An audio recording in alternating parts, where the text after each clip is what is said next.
Если вы зашли на это видео, то все же вам интересно, что за тайны таил новый 4-й эпизод в Зайчике.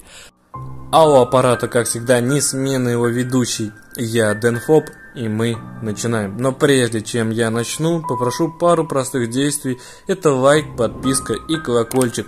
Ну и если будет прям совсем не лень, напишите совершенно любой комментарий. Хоть в комментариях точку напишите, мне будет очень приятно, что мои труды будут оплачиваемы.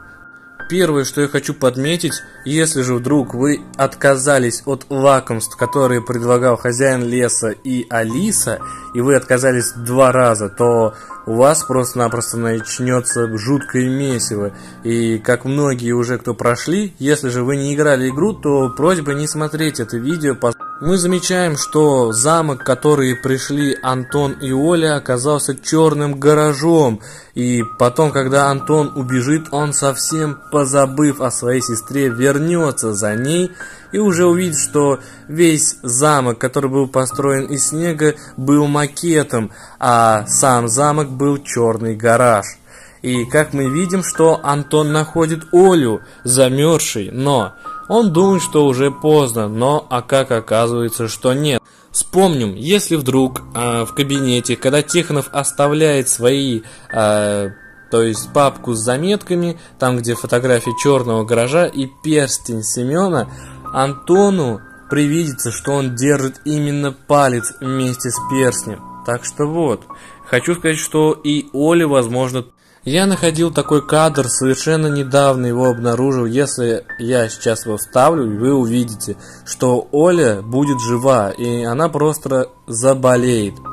Она просто заболеет, и видим, что ей плохо, и на ней будет на лоб положена холодная тряпка, чтобы сбить как-нибудь температуру, и видим, она лежит в постели. Что я этим хочу сказать? Что у Антона, возможно, была галлюцинация, а возможно и нет. Напишите в комментариях, как вы это считаете, правда или нет. Или, возможно, выборы как-то влияют на это, и, возможно, окажется, что правда. Но если это правда, то Оля не выживет с половинкой себя. Еще одна теория, когда мы приходим к Деду Морозу во дворец, быть точнее уже к хозяину леса, то мы замечаем за решеткой детскую руку. Да, внимательные могут заметить, что там как раз есть рука, и она держится за перила клетки. И что я этим хочу сказать, что возможно это была Катя или же кто. Многие написали в комментариях под прошлым видео, да, я комментарии, если что, изредка, но читаю. Было написано, что Катю могли бы убить сами звери. То есть, по сути, если же мы с Ромкой этого не сделаем, то это сделает хозяин леса или там звери, медвежутка, сова, волк или олень. В комментариях мне написали одну очень интересную теорию, я сейчас вам ее могу показать, но вкратце скажу, что он написал в комментариях, что если вдруг мы позовем Бяшу, Бяша находит кошелек, и ведь правда, заметьте, если мы Бяшу не зовем, мы кошелек Катин не находим, и по сути нам Тихонов не верит, он не верит, что мы нашли темный гараж с Катей. Если по сути мы находим с Бяшей, уже идем с Бяшей к черному гаражу, находим кошелек, и мы идем в полицию, но как-то Бяша должен оказаться на следующий день, значит, получается, должны снова сходить и показать данную улику. Да, это вот еще одна очень странная деталь, что Бяша находит кошелек, а мы с Ромкой вдвоем хоть как будто в темноте стоим и не видим, а Бяш вот увидел. Еще одна очень странная деталь, это Дед Мороз и хозяин леса. Дед Мороз сидел, он у нас на троне, ледяном троне, а хозяин леса, как вы замечаете, сзади него через специальные программы увидели, он сидел как раз на этой мясорубке. Он, по сути, мазохист, он наслаждается внутренней болью, или, то есть он что-то подкладывает туда, чтобы не провалиться. А зачем он на ней сидел? Также мы замечаем еще такую анимацию, когда мы много раз отказываемся принять дары от зверей Деда Мороза, что Дед Мороз перевоплощается в хозяина леса, и видим, что это анимация, и выполнена она очень неплохо. И скажу я вам, что вот эта деталь, если бы мы не отказались, мы бы даже и не узнали, что Дед Мороз это хозяин.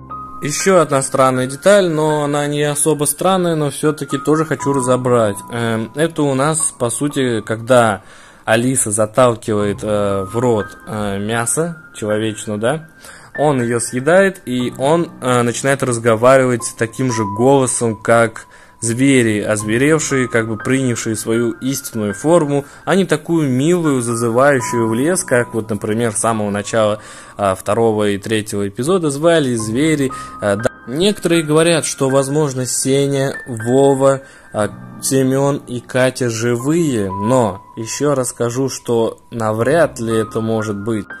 Катю еще спасти мы, возможно, сможем, а вот по поводу Семена, Вовы и Сени я еще хочу посомневаться. Ведь поскольку если отказаться много раз от сладостей, то вы увидите, что на самом деле ели звери. И я скажу, что там лежала эта часть грудная, она очень широкая была, и мне показалось, что это остатки Семена. Почему бы и нет? Ведь по сути он широкий был у нас и как бы крупного телосложения. И возможно это его остатки.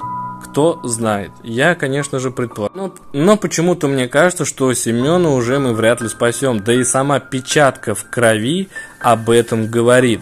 Что когда мы находим в уликах печатку Семена, она в крови. Она в крови не от того, что Семен в лесу надавал по лицу Антону, а в крови от того, что, возможно, он попал в эту самую мясорубку, и это то, что осталось, что мясорубка, возможно, не поглотила, а испачканная. Также хочу еще подметить, когда мы дома у Полины в 4-м эпизоде, то нам позволяют походить по коридору и просмотреть различные вещи, что там есть, перед тем, как нажать кнопку посмотреть, если же я не ошибаюсь. И так вот, если же нажать глазок к зеркалу, то там Антон что-то на своем будет смотреть, рассказывать, и досмотревшись, на него упадет. И с самого начала я поставил паузу, когда снимал видеозапись, и увидел, как выглядит изначально это чучело. А потом уже, когда Антону пришло сознание, он увидел настоящий облик этого кабана. И так вот, я хочу сказать, что Харитон, возможно, замешан как-то с этим. Ведь поскольку он спрашивает про имена, он спрашивает про зайцев, про хозяина леса и так далее. На что он намекает, я не понимаю. Но может быть, хозяин леса это он. Что когда он играет на флейте, он ходит. И возможно с ним. Но как вы замечаете, что с кабаней головой там очень все как-то странно, на ней появляются опарыши, на ней появляется какая-то слизь, грязь. И возможно это был Семен, но скажете, он же не знал зверей, возможно уже все. А какие странные детали в 4-м эпизоде обнаружили вы? Напишите в комментариях, мне будет очень интересно прочитать, а также, возможно, озвучить, показать в следующем ролике ваш скриншот вашего комментария, озвучить вашу теорию. Будет бы очень интересно как бы почитать и рассказать вообще, что, какие странные дела были в 4-м эпизоде. Какие я смог обнаружить, я обнаружил. Ну, а на этом все, ребят. Всем удачи, всем спасибо за внимание. Еще раз увидимся и всем пока.